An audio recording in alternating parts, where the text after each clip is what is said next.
வணக்கம் நண்பர்களே! Social media பக்கம் போக முடிய மாட்டேங்குது நம்மளால. இன்ஸ்டாகிராமா, ஃபேஸ்புக்ன்ட்டு யூடியூப்ன்ட்டு எதுலயுமே நம்மளால பார்க்க முடியல. எந்த பக்கம் நீங்க திரும்புனாலுமே வந்து பார்த்தீங்கன்னா, அது சஞ்சு ரவீந்திர ஜடேஜா, ரவீந்திர ஜடேஜான்ட்டு இந்த ட்ரேடிங் பத்தி தான் பார்த்தீங்கன்னா, முழு அலசலா இருந்துகிட்டு இருக்கு.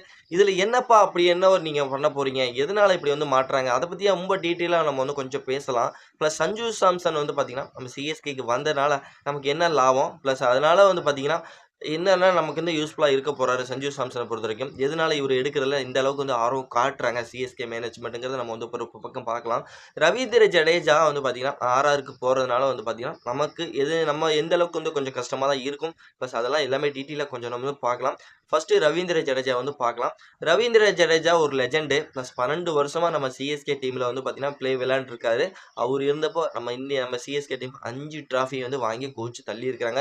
அதுல ஒவ்வொரு முறையும் அவரோட பங்கு இருந்திருக்கு. ஒவ்வொரு மேட்ச்லயும் அவரோட பங்கு இருந்திருக்குன்னு நம்ம வந்து சொல்லியே ஆகணும் நண்பர்களே. ஏன்னா, அவரு ஏதாவது ஒரு மேட்ச்ல ஏதாவது ஒரு இம்பாக்ட் வந்து கிரியேட் பண்ணாம இருந்திருக்கவே மாட்டாரு. ஒரு சூப்பரான ஒரு குவாலிட்டியான ஆல்ரவுண்டர் 2023 நம்ம வேர்ல்டு கப் அதாவது அத வந்து பார்த்திருப்போம். ஐபிஎல் அந்த ஃபைனல் பார்த்திருப்போம். ஜிடிக்கு அகைன்ஸ்டா கடைசி 2 பாலுக்கு 10 ரன் தேவைப்பட்டப்ப ஒரு அருமையான ஒரு ஃபினிஷ் பண்ணி குடுத்து, சிஎஸ்கே ரசிகர்களுக்கெல்லாம் வந்து பார்த்தீங்கன்னா, சூப்பரான ஒரு வின்னிங் மூவ்மெண்ட்ட குடுத்தாரு. நடு ராத்திரியில. இந்த மாரியான ஒரு பிளேயர எப்படி சிஎஸ்கே வந்து விட்டு குடுக்குறாங்க அப்படிங்கிறது தான் சிஎஸ்கே ரசிகர்களுக்கு ஒரு மன வருத்தமா தான் இருக்கு. இருந்தாலும் வந்து பார்த்தீங்கன்னா சிஎஸ்கே டீம்ல ரவீந்திர ஜடேஜாமான ஒரு இந்தியன் ஆல்ரவுண்டர் கிடைக்கிறது ரொம்ப ரொம்ப ரொம்ப கஷ்டம். ஏன்னா ஒரு குவாலிட்டியான ஆல்ரவுண்டரா இருந்திருக்காரு. இப்போ தான் வந்து பார்த்தீங்கன்னா, செம்மையான ஃபார்ம்ல இருக்கார். பேட்டிங், பவுலிங்ன்ட்டு செம்மையான ஃபார்ம்ல இருந்திருக்கார். வயசானாலும் எப்படி சொல்றது? அதோட இன்னமும் இப்போ தான் வந்து பார்த்தீங்கன்னா, அதோட அதிகமா வந்து பார்த்தீங்கன்னா வெளிப்படுத்தாருன்னு சொல்லலாம். அப்ப இருந்த ஒரு ரவீந்திர ஜடேஜாவோட இப்ப இருக்க ரவீந்திர ஜடேஜா இன்னும் வேற லெவல்ல விஸ்வரூபம் எடுத்துட்டு இருக்காரு. அப்படிப்பட்ட ஒரு பிளேயர சிஎஸ்கே மேனேஜ்மெண்ட் எதனால அவங்களுக்கு கொடுக்கணும் அப்படிங்கிறது தான் வந்து பார்த்தீங்கன்னா, சிஎஸ்கே ரசிகர்களுக்கு ஒரு கேள்வியா இருந்துகிட்டு இருக்கு. அதுக்கான விளக்கம் என்னன்னா, சிஎஸ்கேல ரவீந்திர ஜடேஜா இருக்கும்போது அவர் பேட்டிங் நல்லா இருந்திருக்கு, பவுலிங் நல்லா இருந்திருக்கு, ஃபீல்டிங் நல்லா இருந்திருக்கு, பெஸ்ட் ஃபினிஷரா இருந்திருக்காரு. எல்லாமே சூப்பரா பண்ணியிருக்காரு. அவருக்கு ஒரு எக்ஸ்பீரியன்ஸான ஒரு பிளேயர்னால அவருக்கு ஒரு கேப்டன்சி குடுத்துருக்காங்க. அந்த கேப்டன்சிக்கு குடுத்து பார்த்தாங்க 2022ல அவருக்கு குடுத்து, அவரு இந்த சிஎஸ்கே டீம வழி நடத்துவாரா அப்படின்னு பார்த்தாங்க. ஆனா அந்த கேப்டன்சிய அவரு சரியா பயன்படுத்திக்கல. அவரால அந்த கேப்டன்சிங்க பிளஸ் பேட்டிங் அப்படின்னு 2யுமே வந்து பார்த்தீங்கன்னா, அவர்களால ஒண்ணுமே பண்ண முடிய மாட்டேங்குது. கேப்டன்சி அவருக்கு ஒர்க் அவுட் ஆகாதனால பார்த்தீங்கன்னா, அவரும் அந்த கேப்டன்சி பதவியில வந்து ஓரம் கட்டுனாங்க. அதுக்கப்புறம் வந்து பார்த்தீங்கன்னா, ருத்ராஜ் கெய்க்வாட்ட வந்து குடுத்தாங்க. ருத்ராஜ் கெய்க்வாட்டும் வந்து பார்த்தீங்கன்னா, பெரிய லெவல்ல அந்த கேப்டன்சிங்கிறது பெரிய லெவல்ல அவரால வந்து கொண்டு போ முடியல. அவரால அந்த கேப்டன்சிய லீட் பண்ண முடியல. கேப்டன்சிய பயன்படுத்தி சிஎஸ்கே டீம லீட் பண்ணி வெற்றிகள வாங்கி கொடுக்க முடியாமயே போயிட்டுருக்கு. அதனால வந்து பார்த்தீங்கன்னா, தோனிக்கு அப்புறம் வந்து பார்த்தீங்கன்னா, சிஎஸ்கே டீம்ல ஒரு கேப்டனே கிடையாதுய்யா. தோனி தான் வந்து பார்த்தீங்கன்னா, கடைசி வரைக்கும் இருக்கணுமா. ஐபிஎல் ஆரம்பிச்சதுலருந்து ஒரே டீம்ல இன்னமும் கேப்டன்சி பண்ணிட்டு இருக்காரு. ஒரே டீம்ல இருந்துட்டு இருக்காரு. அப்படிப்பட்ட பிளேயருக்கு அப்புறம் சிஎஸ்கே டீம்ல கேப்டன்சி பண்றதுக்கு ஒருத்தர் கூட கிடையாதா? அப்படி பண்ணுனாங்க அப்படின்னா தான் வந்து பார்த்தீங்கன்னா, சிஎஸ்கே டீம் இப்ப எப்படி அந்த ஒரு வேற லெவல் டீமா தெரியுதோ, அதே மாரி வேற லெவல் டீமா தெரியும்னா, ஒரு கேப்டன்சிங்கிறது சிஎஸ்கே டீமுக்கு ரொம்ப ரொம்ப ரொம்ப இம்பார்ட்டன்ட்டா தேவைப்படுது. அதுவும் சிஎஸ்கே டீமுக்கு ஃபாரின் கேப்டன் தேவையில்ல. இந்தியன் கேப்டன் தான் தேவைப்படுங்கிறது குறிப்பிட்டு சொல்லியே ஆகணும். அதனால ஜடேஜா ட்ரை பண்ணாங்க. வேலைக்கு ஆவல. பிளஸ் வந்து ருத்ராஜ் ட்ரை பண்ணாங்க. அவரும் இன்னும் வந்து பார்த்தீங்கன்னா, அந்த ஒரு எக்ஸ்பீரியன்ஸ் இல்லாம இருக்கிறாரு. இருந்தாலும் வந்து பார்த்தீங்கன்னா, இப்ப வந்து அந்த கேப்டன்சி தான் தேவைப்படுது மெயினா. அ சிஎஸ்கே டீமுக்கு கேப்டன்சி தான் தேவைப்படுது அப்படிங்கிறதுனால தான் வந்து பார்த்தீங்கன்னா, இப்ப இந்த ட்ரேடே வந்து பார்த்தீங்கன்னா மூவ் பண்ணியிருக்காங்க. இதுக்கு ஏன் நீங்க வந்து ரவீந்திர ஜடேஜா விடணும்னு நினைக்கிறீங்கன்னா, மத்த பிளேயர் இவங்க சிஎஸ்கே மேனேஜ்மெண்ட் வந்து பார்த்தீங்கன்னா, சஞ்சு சாம்சன் பிளஸ் கம்பேர் பண்ணும்போது Ravindra Jadeja first of all நீங்க வந்து ரவீந்திர ஜடேஜா பார்த்தா ரவீந்திர ஜடேஜா கொஞ்சம் ஏஜ் ஃபேக்டர்னு ஆயிருச்சு. இதுக்கப்புறம் 30க்கு மேல வயசு ஆயிருச்சு. இதுக்கப்புறம் அவர் எவ்வளவு நாள் மேட்ச் விளையாட போறாரு. அதனால தான் வந்து பார்த்தீங்கன்னா, இவர ரிலீஸ் பண்ணுவாங்கிறது என்னோட பாயிண்ட் ஆஃப்ல தோணுது. இவர ரிலீஸ் பண்ணிட்டாங்கங்கிறது பண்ண போறாங்கிறது கொஞ்சம் மனசுல கொஞ்சம் கஷ்டமா தான் இருக்கு நமக்கு.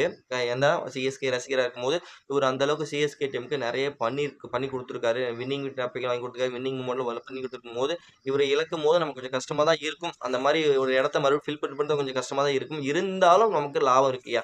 நமக்கு சஞ்சு சாம்சன் நம்ம சிஎஸ்கே டீமுக்கு வரது செம்மையான ஒரு லாபம் இருக்கு. ஆர்ஆர் டீம செம்மையா வந்து வழிநடத்தியிருக்காரு. கேப்டன்ஷிப் பண்ணியிருக்காரு. ஃபைனல் வரைக்கும் கொண்டு போயிருக்காரு.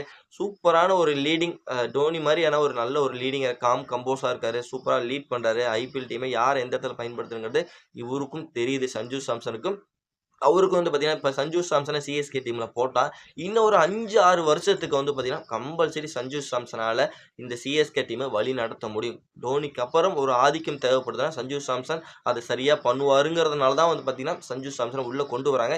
இன்னும் ஒரு 5, 6 வருஷத்துக்கு சிஎஸ்கே டீம்ல அவர் இந்தியன் ஃபார்மல் கேப்டன் கம்பல்சரி இருப்பாருன்னா சஞ்சு சாம்சனை பயன்படுத்திக்கலாம் அப்படிங்கிற மூவ்ல தான் வந்து பார்த்தீங்கன்னா சஞ்சு சாம்சனை உள்ள கொண்டு வராங்க. ஏன்னா வயசு கம்மியா தான் இருக்கு. பிளஸ் இன்னொரு 5, 6 வருஷத்துக்கு ஐபிஎல் விளையாடுவார். எக்ஸ்பீரியன்ஸ் இருக்கு ஐபிஎல்ல. கேப்டன்சி பண்ணி நல்ல ஒரு எக்ஸ்பீரியன்ஸ் இருக்கு.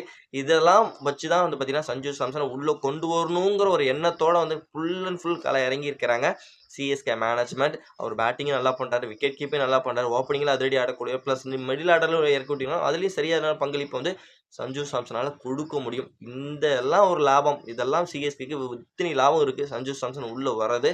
அதனாலதான் வந்து பாத்தீங்கன்னா சஞ்சு சாம்சனை எப்படியாவது வாங்கணும் அப்படின்ட்டு ஒரு முனைப்போட இருக்கிறாங்க. பிளஸ் சிஎஸ்கே ஒரு பெரிய லெஜெண்டை இழந்தாலும் பிளஸ் சஞ்சு சாம்சன் சிஎஸ்கே டீமுக்கு வர்றது என்ன பொறுத்த வரைக்கும் நான் லாபம் தான் சொல்வேன். இன்னொரு 5, 6 வருஷத்துக்கு தோனிக்கு அப்புறம் நல்ல ஒரு கேப்டன்சி கிடைப்பாருங்க. ஓகே. இப்போ ஒரு ட்ரேட் அதாவது இதுக்கெல்லாம் இன்னமும் ஒரு அதிகாரப்பூர்வ அறிவு வரலன்னு தான் சொல்லி ஆகணும். பிளஸ் இதுக்கெல்லாம் ஒரு முடிவு என்னைக்கு கிடைக்கும்னா, நமக்கு சனிக்கிழமை கிடைச்சிருங்க. வர சனிக்கிழமை அதாவது நாளைக்கு கிடைச்சு கம்பல்சரி நாளைக்கு கிடைச்சிரும். இதற்கான மூவ்மெண்ட் யார் அதாவது இந்த பேச்சுவார்த்தை எல்லாம் வந்து பார்த்தீங்கன்னா, உறுதிப்படுத்துற வகையில நாளைக்கு ரிசல்ட் கிடைக்க போகுது. சஞ்சு சாம்சன் சிஎஸ்கே டீமுக்கு வந்துருவாரா? இல்ல ரவீந்திர ஜடேஜா ஆர்ஆர் டீமுக்கு போயிருவாரா? ரவீந்திர ஜடேஜா வேற வந்து கேப்டன்சி கேட்டிருக்காங்க. ஒரு நியூ ஹூமர் வேற பரவிட்டு இருக்கு. நான் வந்து ஆர்ஆர் டீமுக்கு வந்தா எனக்கு நீங்க வந்து கேப்டன் பதவி குடுக்கணும் அப்படின்ட்டு கேட்டிருக்காருங்கிற ஒரு தகவலும் கிடைச்சிருக்கு. நம்மளோட சாம் கரன் வந்து பார்த்தீங்கன்னா, அவங்க ஆர்ஆர் டீமுக்கு போறதுல ஒரு சிக்கல் வேற ஏற்பட்டிருக்கு அப்படிங்கிற ஒரு தகவலும் கிடைச்சிருக்கு. இந்த மாரி பல விஷயங்கள் ஓடிக்கிட்டு இருக்கு. அதற்கெல்லாம் ஒரே முடிவு சனிக்கிழமை நாளைக்கு தெரிஞ்சிரும். 15ஆம் தேதி தெரிஞ்சிரும். அதனால வந்து பார்த்தீங்கன்னா, நீங்க வந்து இப்போ வந்து கமெண்ட் செக்ஷனுக்கு வந்துருங்க. இந்த சிஎஸ்கே மேனேஜ்மெண்ட் சஞ்சு சாம்சனை எடுக்கிறது சிஎஸ்கே டீமுக்கு லாபமா? நஷ்டமா? அப்படிங்கிறது நீங்க நம்மளோட கமெண்ட் செக்ஷன்ல கமெண்ட் பண்ணுங்க நண்பர்களே. இந்த வீடியோ உங்களுக்கு புடிச்சதுன்னா மறக்காம நம்ம சேனலை கொஞ்சம் சப்ஸ்கிரைப் பண்ணீங்க, கொஞ்சம் சப்போர்ட் பண்ணுங்க. நம்மளோட சந்துரு சிக்ஸர் யூடியூப் சேனல்ல உங்க சப்போர்ட்டையும் ஆதரவும் கொடுத்தீங்கன்னா ரொம்ப ரொம்ப யூஸ்ஃபுல்லா இருக்கும். மறக்காம நம்ம கமெண்ட் செக்ஷன்ல ஒரு கமெண்ட் பண்ணிருங்க. நம்ம பேசுனது பிடிக்கலனா ரொம்ப திட்டிடாதீங்க. பிடிக்கும்னு நினைக்கிறேன். நம்ம வந்து நெக்ஸ்ட் வீடியோ பண்ணலாம். Bye bye friends.